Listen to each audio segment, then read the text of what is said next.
अनादि निधनं ब्रह्म ब्रह्म इति विधेयम् आदिश्च निधनञ्च इति आदि निधने न आदि निधने इति अनादि निधने तत्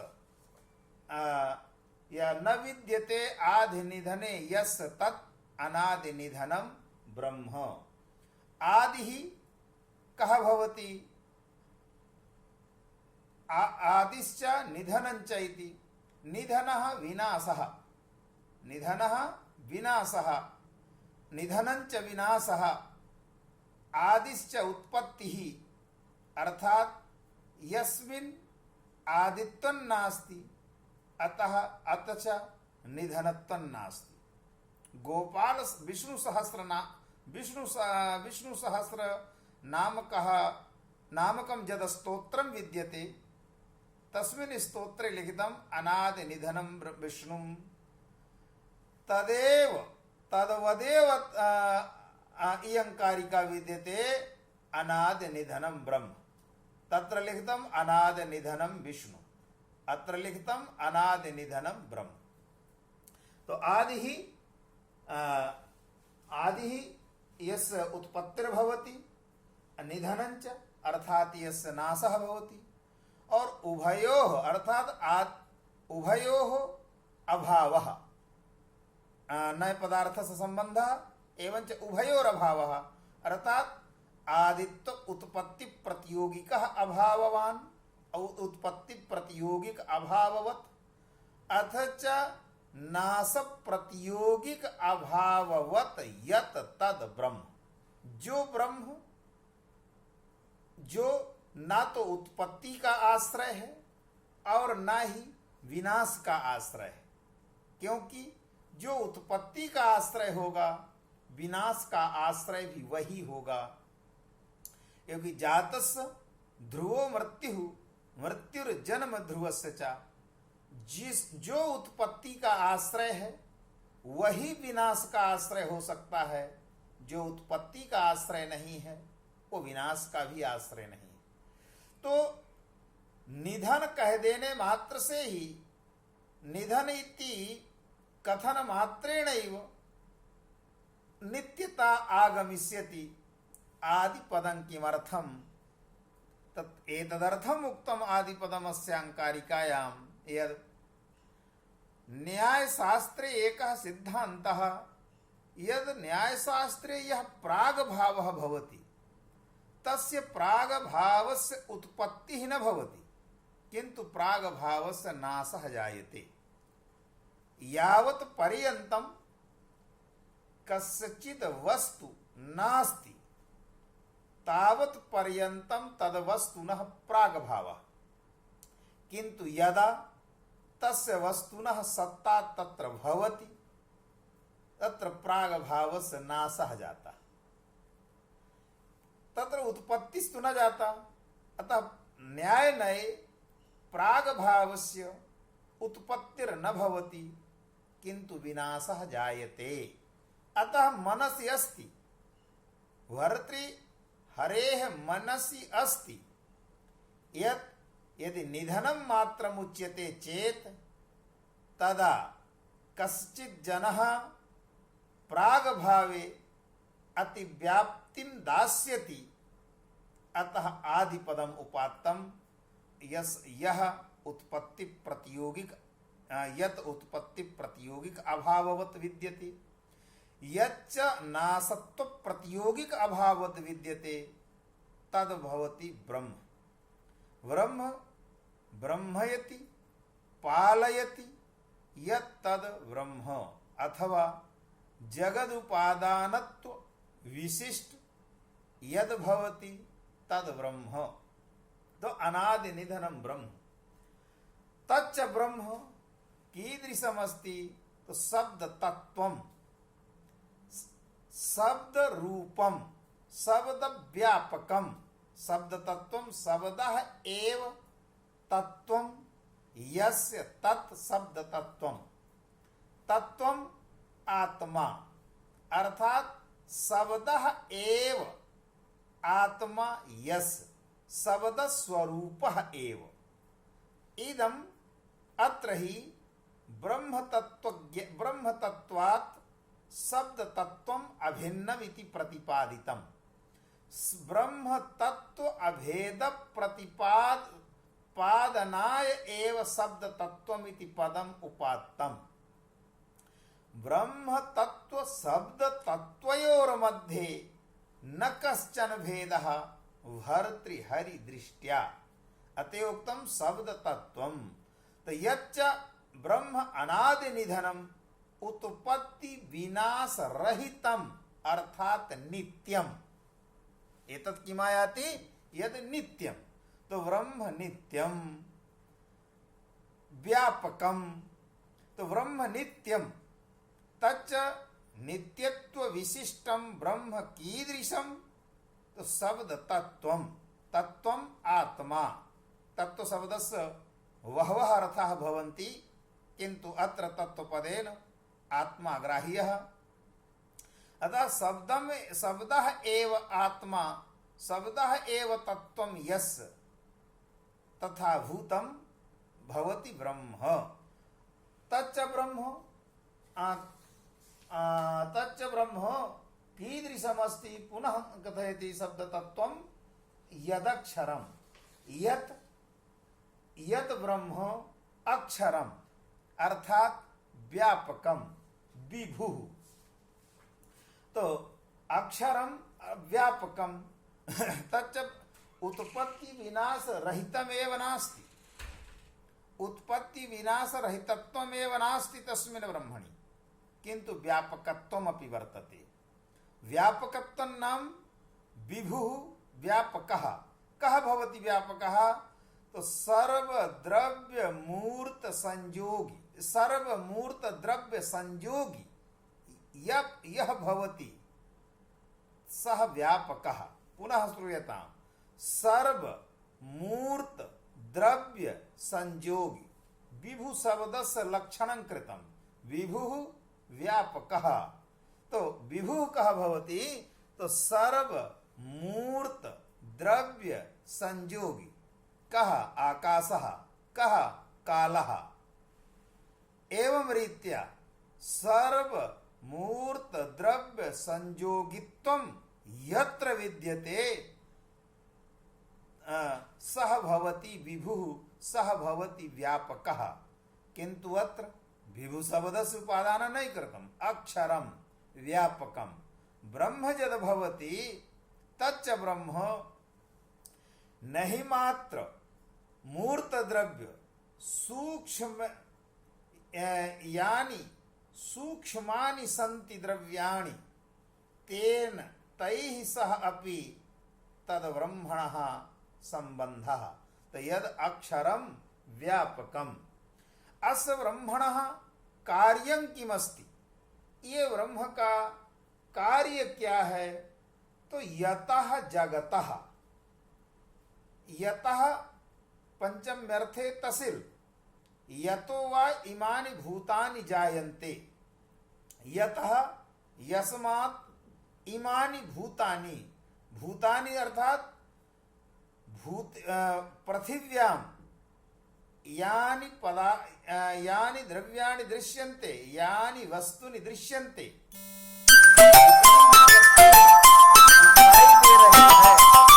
वो सब क्या है भूत है। तो अर्थ क्या है यतः जगतः। तो यतो वा इमानि भूतानि जायन्ते। तो यतः यस्मात् ब्रह्मणः इदं जगत् किं भवति उत्पद्यते अथवा विवर्तते। तो उत्तरं दत्तं यद् इदं जगत् नोत्पद्यते किन्तु विवर्तते। तत्र कारणम् अस्ति।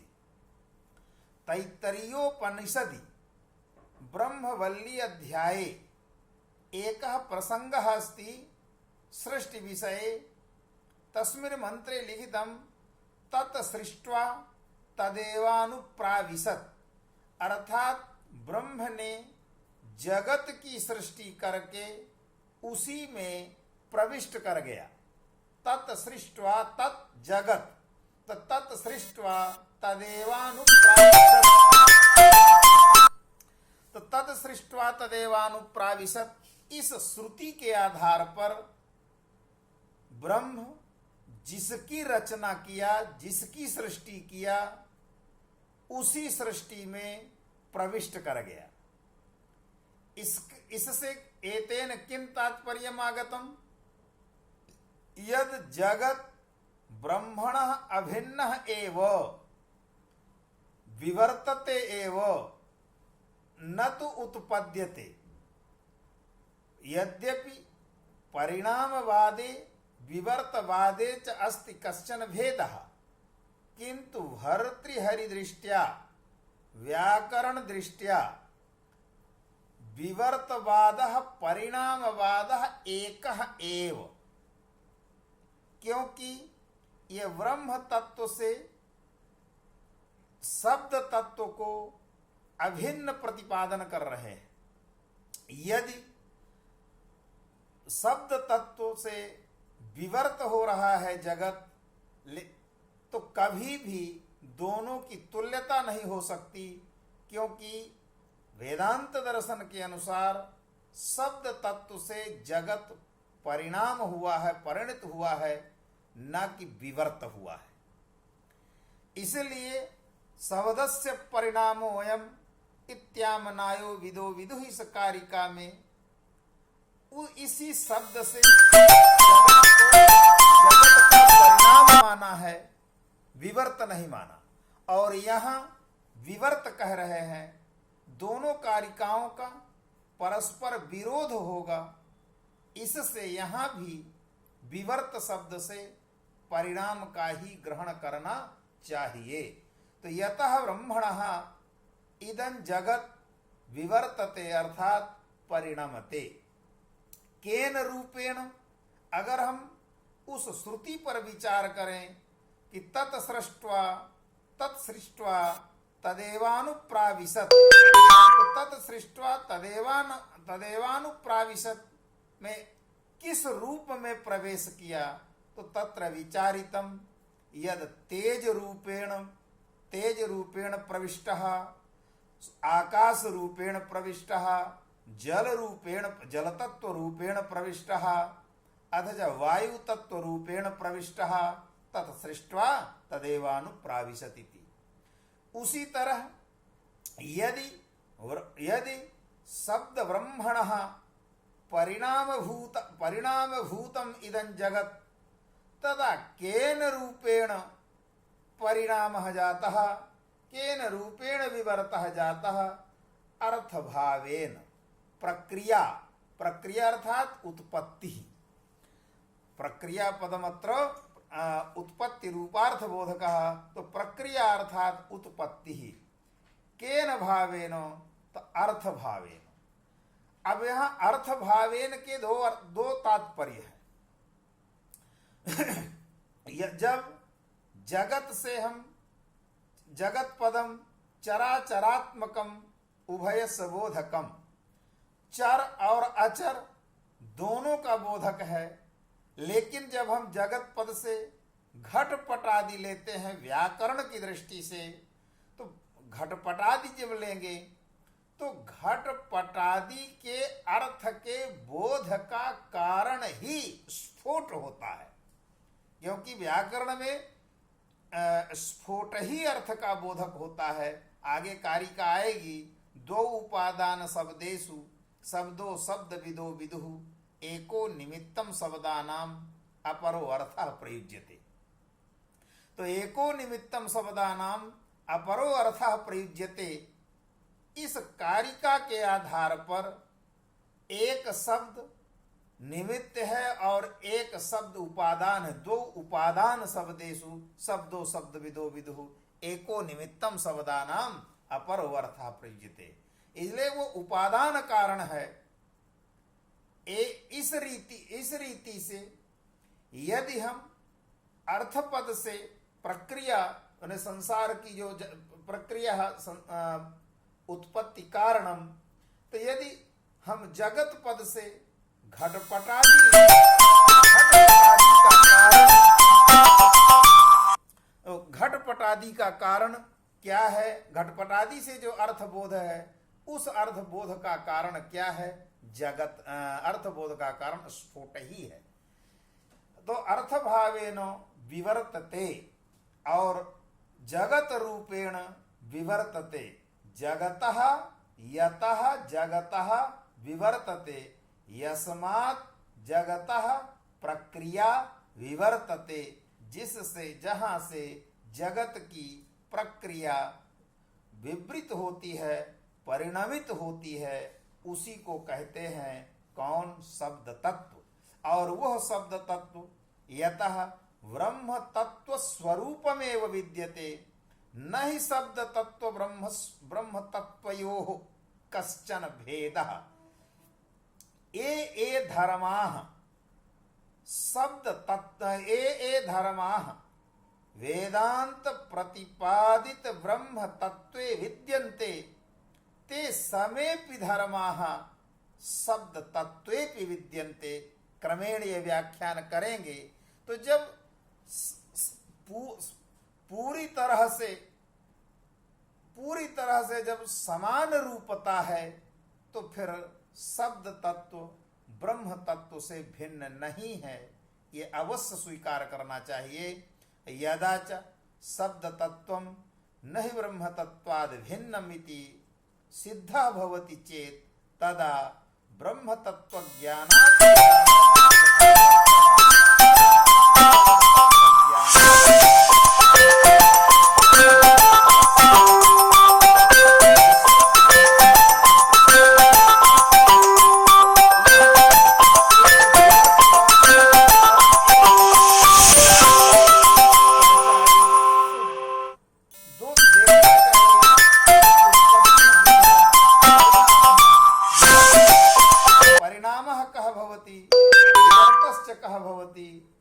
स्वीकार करना चाहिए। लक्षण दोनों के तात्विक अन्यथा भाव परिणामः, तात्विक सतात्विक अन्यथा प्रथा विवर्तः इति विदारतः, और अतात्विक नहीं तात्विक अन्यथा भाव परिणामः और अयथार्थ अन्यथा भाव विवर्तः।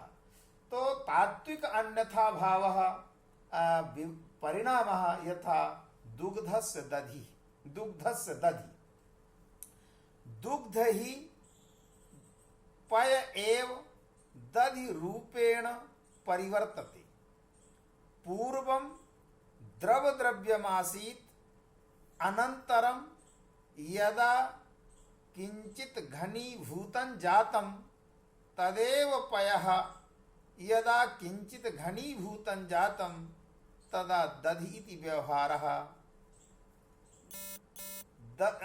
दध्नि न हि पयातिरिक्तं किंचित अन्यत तत्वं, दध्नि न हि पयातिरिक्तं किंचित अन्यत तत्वं, तत्र पयः एव मात्र भेदः अयमेव जातः, यद पूर्वं तद्द्रव्यं द्रवद्रव्यमासीत्, इदानीं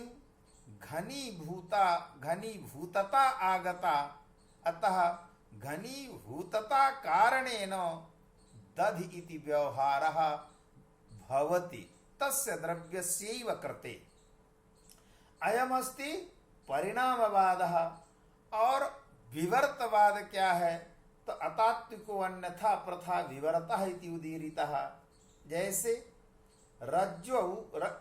रज्ज्वा विवर्तः सर्पः, रज्जु के द्वारा जो सर्प का विवर्त होता है, ये सुनिश्चित है कि तत्र रज्जुत्वमेव सत्यम, सर्पत्व प्रकारक सर्व विशेषिका या प्रतीति सा प्रतीति या तद ज्ञानम सत्यं नास्ति, किंतु अधिष्ठान भूते रज्जौ कदा सर्पत्व प्रकारक सर्व विशेषिका प्रतीति भवति, यावद वास्तविकस्य या सत्यभूतस्य तत्वस्य रज्जुत्वस्य ज्ञानं न भवति। यदा रज्जुत्वस्य ज्ञानं जायते तदा सर्पत्व प्रकारक सर्प विशेषकं यद ज्ञानम या प्रतीति तस्य ज्ञानस्य तस्याः प्रतीतेर्वा निवृत्तिर्जायते।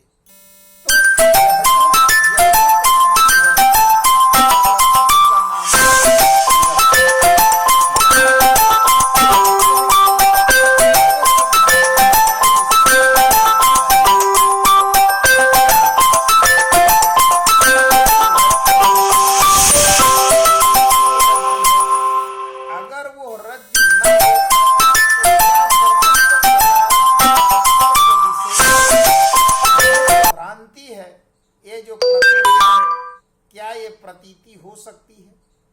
अतः सर्पत्व प्रकारक सर्प विशेषिका या प्रतीति तस्याः प्रतीतेः अधिष्ठान भूतम रज्जुरेव। रज्जोः अभावे अधिष्ठान अभावे न तत्प्रतीति। एवं किं फलति यत् भ्रांतिस्थलेपि भ्रमस्थलेपि अध्यासस्थलेपि तत्र अधिष्ठानस्य सत्ता आवश्यकी। अधिष्ठान सत्ता भावे कदापि अध्यासः भ्रमः भ्रांतिर्विवर्तो वा न भवितुमर्हति। यतः घटपट रूपार्थस्य प्रतीतिर्जायते सा च प्रतीतिः भ्रमेव भ्रमात्मिका एव प्रतीतिः। किंतु भ्रमात्मिकायाः प्रतीतये तस्य अधिष्ठानस्य सत्ता आवश्यकी। यदि शब्द तत्वस्य अधिष्ठान भूतस्य शब्द तत्वस्य सत्ता न स्यात् तदा अर्थस्य प्रतीति अर्थस्य भ्रांतिरपि नैव स्यात्। यथा विचारयन्तु यद् सर्पत्व प्रकारक सर्प विशेषिका या प्रतीति तस्याः प्रतीतेः मूलभूतं किमस्ति कारणं किमस्ति। कारणमस्ति रज्जोः अधिष्ठान सत्ता। रज्जोः अधिष्ठान सत्तायाः अभावे कदापि नैव सर्पस्य प्रतीतिर तत्र भवितुमर्हति। एवंच भ्रमस्य कृतेपि अधिष्ठानस्य सत्ता आवश्यकी भवति। यह जो प्रक्रिया हुई, ये जो घटपटात्मक रूप अर्थ प्रतीति हुई, यह वास्तविक अर्थ नहीं है। इस भ्रांति